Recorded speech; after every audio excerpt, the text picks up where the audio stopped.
जो खबर है वो ये है कि 26 लोगों के मारे जाने की खुद पाकिस्तानी आर्मी ने पुष्टि की है, कंफर्मेशन दिया है।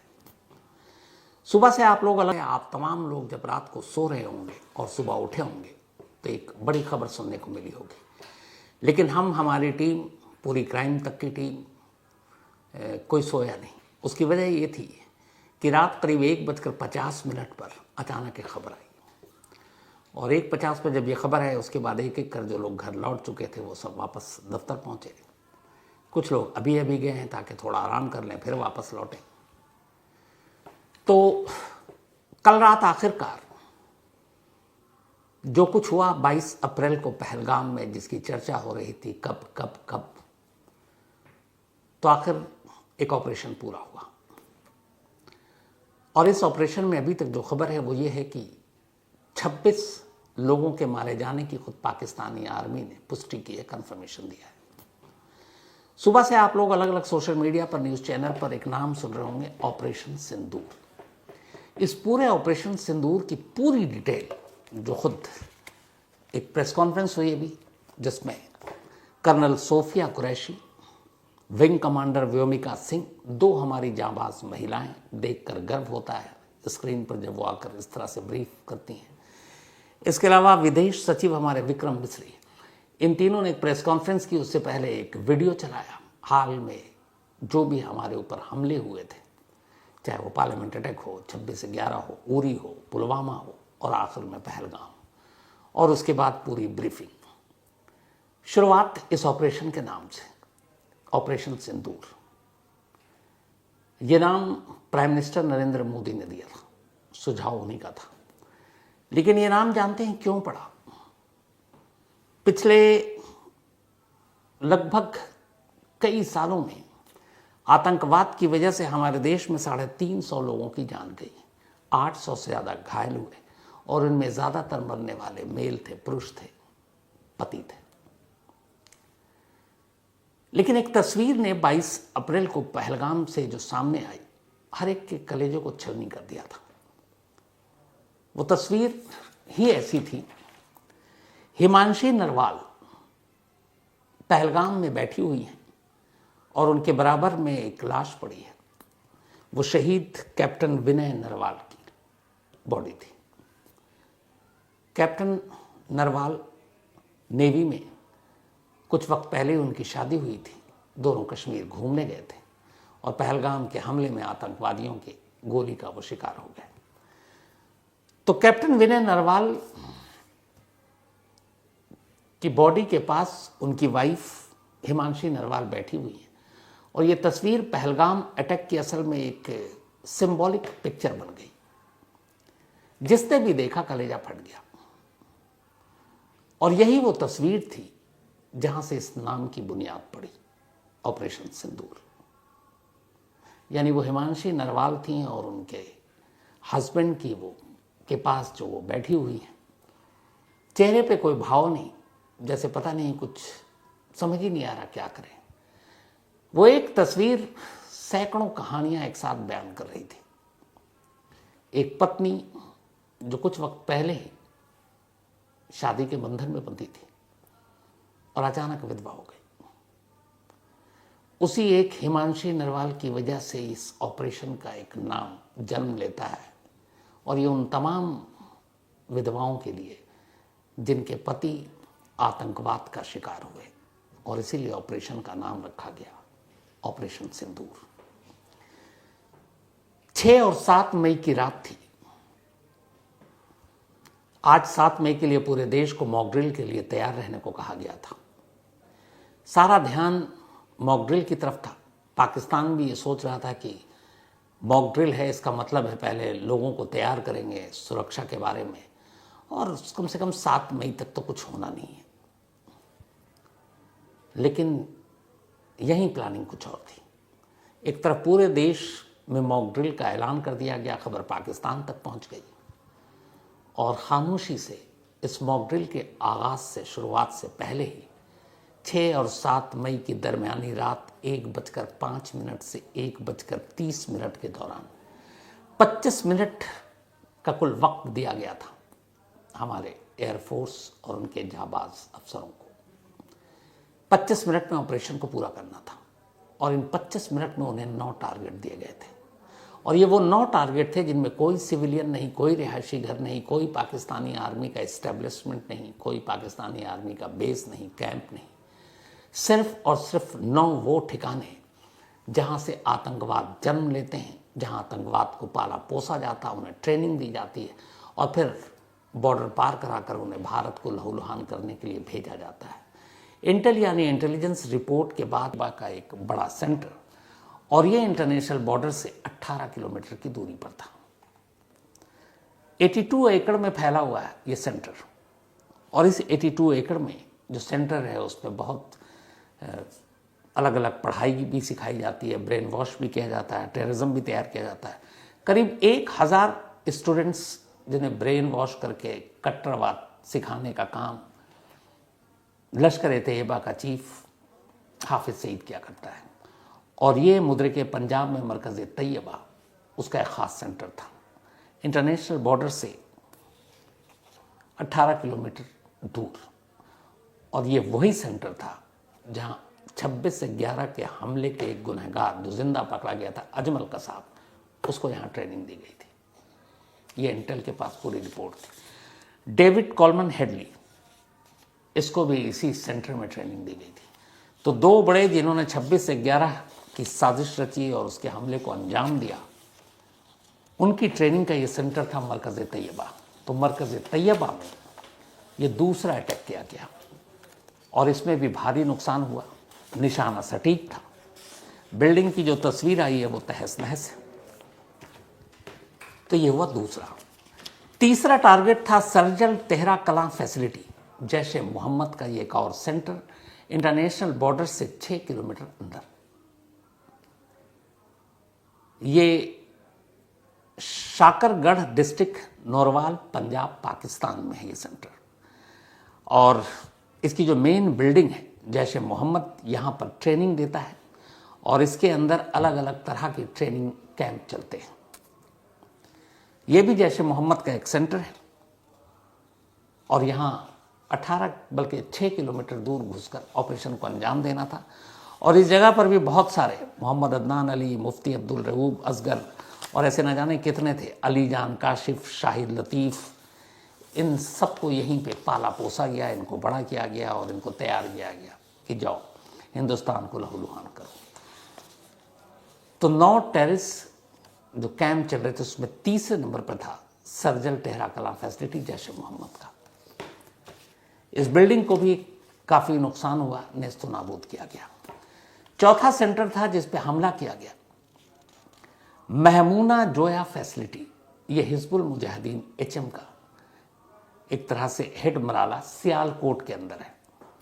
18 किलोमीटर इंटरनेशनल बॉर्डर के अंदर, 18 किलोमीटर अंदर जाकर इस सेंटर को तबाह करना था और हमारे एयरफोर्स और फाइटर जेट ने वो काम किया। महमूना जोया फैसिलिटी हिजबुल मुजाहिदीन का सेंटर और यहाँ पर हिजबुल के जितने टॉप अलग अलग टेररिस्ट हुए उनकी ट्रेनिंग दी गई, उन्हें तैयार किया गया और फिर उन्हें जम्मू रीजन में ख़ास तौर पर तोड़फोड़ के लिए भेजा जाता था। ये जो सेंटर था महमूना जोया फैसिलिटी हिजबुल मुजाहिदीन का, इसका काम ही था एक पूरा इलाका इन्होंने जम्मू का चुन रखा था और ये इनका ये था कि यहाँ पे ऑपरेशन हमें अंजाम देना है। इस सेंटर को भी गहरी चोट मारी। रात के अंधेरे में इस सेंटर को भी नेस्तो नाबूद कर दिया गया। 5वां टारगेट जो हमारा था वो था मरकज़ अहले हदिया बरनाला। ये लश्कर-ए-तैयबा का था। घूम फिर कर यही 3 नाम आते हैं, लश्कर, जैश या फिर हिजबुल मुजाहिदीन। ये भिम्बर डिस्ट्रिक्ट अब ये था जो अभी तक आपको मैंने बताया, ये पाकिस्तान के अंदर था। फ़र्क आप ये देखिए कि अब पाकिस्तान चाहे वो सियालकोट में हो चाहे मुद्रिके में हो, ये पाकिस्तान के अंदर है।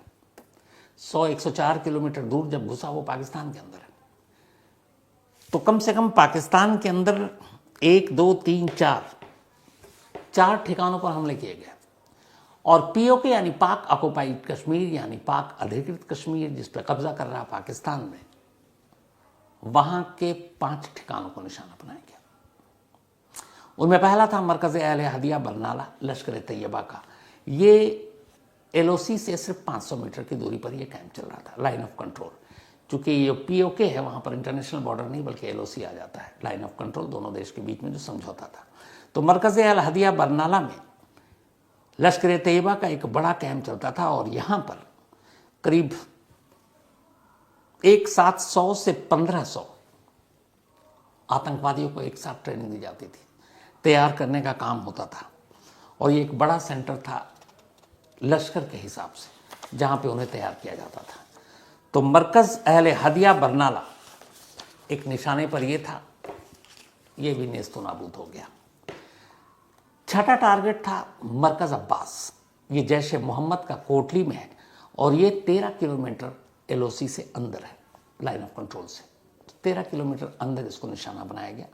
और ये मरकज़ अब्बास जो है, यहाँ पे 100 से 125 जैश ए मोहम्मद के टेररिस्ट, उनके कैडर के लोग मौजूद रहते हैं और ये बाकी नई नस्लों को ट्रेनिंग देते हैं। तो ये एक बड़ा सेंटर था टेरर कैंप, जो इंडिया के लिए हमेशा एक खतरा बना रहता था। तो छठा टारगेट मरकज़ अब्बास जैश ए मोहम्मद का। सातवां टारगेट था मस्कर रहील शाहिद हिजबुल मुजाहिदीन का कोटली, पाक ऑक्युपाइड कश्मीर में, पाक अधिकृत कश्मीर में। ये 30 किलोमीटर अंदर था एलओसी से। और हिजबुल मुजाहिदीन का एक बड़ा सेंटर करीब 2.5 किलोमीटर मोहौली पुली एक जगह है, वहाँ से अंदर में था ये। और ये कोटली डिस्ट्रिक्ट में आता है, पीओके में। ये कैंप हिली एरिया में है और हिली एरिया होने का ये बड़ा फ़ायदा उठाते हैं। करीब 150 से 200 हिजबुल मुजाहिदीन के टेररिस्ट इसी कैंप में रहते हैं, 150 एंड 200 ऑलवेज। वो ट्रेनिंग देते हैं, बाकी को ट्रेनिंग देते हैं। और हाफिज सैयद सलाउद्दीन, यही वो कैंप है जहाँ खुद आकर नए नए रिक्रूट्स को भर्ती करने से पहले उनका वेलकम करता है, उनके अंदर जिहादी फितूर भरता है। तो ये एक टारगेट था, टारगेट नंबर 7, मस्कर रहील शाहिद हिजबुल मुजाहिदीन, 30 किलोमीटर अंदर एलओसी से। 8वां टारगेट था शरवाई नल्ला कैंप, ये लश्कर तैयबा का मुजफ्फराबाद पीओके में, करीब 20 किलोमीटर अंदर था ये एलओसी से। और ये लश्कर का, अगर मुरीद के को छोड़ दें तो ये उनका सबसे ख़तरनाक कैंप में से एक है। मतलब ये वो कैंप है कि जो सबसे उनके लिए इम्पोर्टेंट होता है।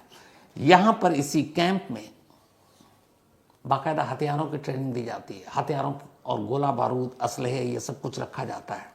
यहाँ पर कमांडर बनाए जाते हैं, कमांडो की ट्रेनिंग दी जाती है, कैसे आपको हथियार यूज़ करना उसकी ट्रेनिंग दी जाती है। तो लश्कर तैयबा के हिसाब से ये शवाई नल्ला कैंप जो मुजफ्फराबाद में है, 20 किलोमीटर अंदर एलओसी से, ये एक निशाना था और इस पर भी सटीक निशाना लगा, नेस्तो नाबूद हो गया। ये 8वां कैंप था। इसके अलावा जो 9वां टारगेट था हमारा, वो था सैयदना बिलाल मरकज़। मरकज़ जनरली सेंटर को कहते हैं या केंद्र के लिए, उर्दू में उसे मरकज़ कहते हैं। ये जैश ए मोहम्मद का था, यानी मौलाना मसूद अजहर का, और ये भी मुजफ्फराबाद पीओके में। मुजफ्फराबाद उनके लिए बड़ा आसान होता है कि पीओके है और इधर फिर एलओसी क्रॉस करके आसानी से कश्मीर में घुस जाते हैं, आतंक फैलाते हैं। तो ये एलओसी से 12 किलोमीटर अंदर सैयदना बिलाल मरकज़ जैश ए मोहम्मद का 9वां टारगेट ये था। और यहाँ पर बाकायदा ये भी एक हिली एरिया में है और एक 3 स्टोरी बिल्डिंग है। इस 3 स्टोरी बिल्डिंग के अंदर 50 से 100 जैश ए मोहम्मद के टेररिस्ट हमेशा मौजूद रहते हैं और तमाम तरह की ट्रेनिंग करते हैं, फिर वहाँ से ये भारत की तरफ भेजते हैं। तो ये वो 9 सेंटर थे जिनको टारगेट दिया गया। रात 1:05 और 1:30 पर यह ऑपरेशन खत्म हुआ। इस ऑपरेशन के दौरान किसी भी सिविलियन की मौत की अभी तक खबर नहीं आई, यानी आम नागरिक पाकिस्तान के किसी मिलिट्री इस्टेब्लिशमेंट या पाकिस्तानी आर्मी के ऊपर कोई हमला नहीं किया गया। बिल्कुल स्पेसिफिक टारगेट था सिर्फ टेररिस्ट कैंप को निशाना बनाना। यूएन यानी यूनाइटेड नेशन ने खुद कहा था कि जिस तरीके से पहलगाम हुआ, ऐसे टेररिस्ट को सज़ा देना, उनको इंसाफ के कटघरे में लाना ज़रूरी है। तो भारत ने वही काम किया। ये कोई पाकिस्तान पर अटैक नहीं था, पाकिस्तानी मिलिट्री पर अटैक नहीं था, पाकिस्तानी नागरिकों पर अटैक नहीं था, बल्कि भारत को लहूलुहान करने वाले वो आतंकवादी जो वहाँ पनपते हैं, फूलते हैं, उनको फंड दिया जाता है, उनको ट्रेनिंग दी जाती है। ये उन कैंप पर हमला था और इस कैंप में अब तक 26 लोगों के मरने की खबर है। पाकिस्तान से बहुत सारी तस्वीरें आ रही हैं जिसमें अस्पताल में भी घायल पड़े हुए हैं। तो इसके अलावा इस 9 हमले के बाद 25 मिनट के ऑपरेशन को पूरी तरह से कामयाब डिक्लेयर कर दिया गया। लेकिन क्या इन हमलों के बाद पाकिस्तान बेवकूफ़ी करेगा वापस रिटेलिएट करने का? पाकिस्तान के बारे में कुछ कहा नहीं जा सकता। इसलिए हमारे जितने भी सेना के लोग हैं उन सबको अलर्ट पर रखा गया है। जो पैरामिलिट्री फोर्सेस हैं उनकी छुट्टियां कैंसिल कर दी गई हैं। सभी को कहा गया है कि आप इमरजेंसी मोड पर रहेंगे। पूरे सरहद पर, इंटरनेशनल बॉर्डर पर, LOC पर सुरक्षा लगातार बढ़ा दी गई है और कोशिश यही है कि किसी भी तरह की जवाबी कार्रवाई का मुंह तोड़ जवाब दिया जाए। तो 22 अप्रैल के बाद से जिस चीज़ का इंतज़ार था, लोग इंतज़ार कर रहे थे, उन 26 बेगुनाह सैलानियों, टूरिस्ट, पर्यटकों की मौत का, और ये 26 से 11 जो मुंबई में हमला हुआ था उसके बाद ये सेकंड लार्जेस्ट था जिसमें आम लोग, आम टूरिस्ट को निशाना बनाया गया था। इतनी बड़ी तादाद में आम लोगों को, टूरिस्ट को कभी निशाना नहीं बनाया गया 26 से 11 मुंबई हमले के बाद। ये दूसरा था, तो इसलिए ये बड़ा एक दर्द और जख्म था। तो इस तरीके से 9 टेररिस्ट कैंप पर हमला करके फिलहाल भारत ने इस गम को थोड़ा हल्का किया है। अब आगे क्या होगा पता नहीं, देखना है कि सरहद पार से क्या होता है। जवाब देने के लिए पूरी तरह से हम सब तैयार हैं यहाँ।